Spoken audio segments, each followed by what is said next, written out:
Hello বন্ধুরা, আজ আমি একটা নতুন রেসিপি তোমাদের কাছে নিয়ে এসেছি। ছানার পায়েস। ছানার পায়েস করতে আমার কী কী লাগছে তোমাদেরকে দেখিয়ে দিচ্ছি। সামনে জন্মাষ্টমী, তোমরা ঠাকুরকে এইভাবে ছানার পায়েস করে ঠাকুরের ভোগে দেবে। দেখো আমি ছানার পায়েসটা করছি কীভাবে, তোমাদেরকে এখন দেখিয়ে দিচ্ছি।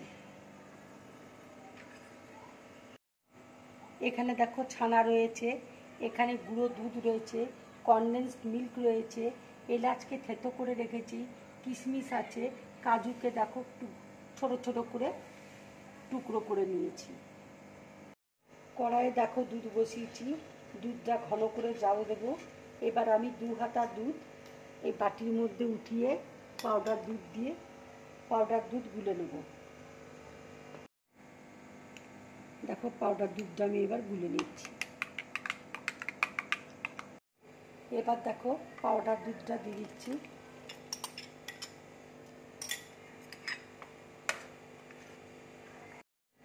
এবার দেখো কাজুটা আমি দিয়ে দিচ্ছি।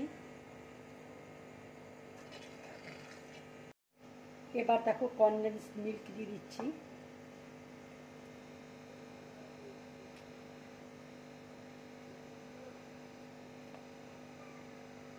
তোমরা ইচ্ছে করলে চিনি দিতে পারো, আমি এখানে কনডেন্সড মিল্ক দিলাম। এবার দেখো ছানাটা আমি দিয়ে দিচ্ছি।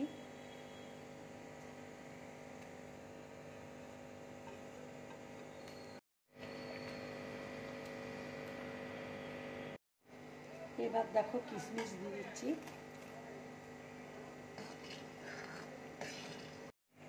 এবার দেখো আমি একটু কেশর দিয়ে দিচ্ছি।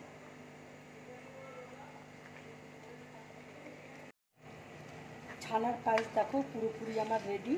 এবার আমি গ্যাসটা অফ করে দিচ্ছি, এলাচ গুঁড়ো দিয়ে দিচ্ছি।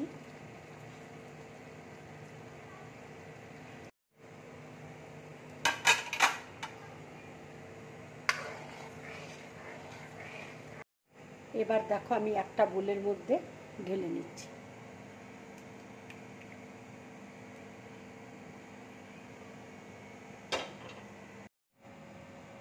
বন্ধুরা, যদি তোমাদের এই ছানার পায়েসের রেসিপিটা ভালো লাগে তাহলে লাইক করবে, শেয়ার করবে আর ড্রিম ব্লগ চ্যানেলটাকে সাবস্ক্রাইব করবে।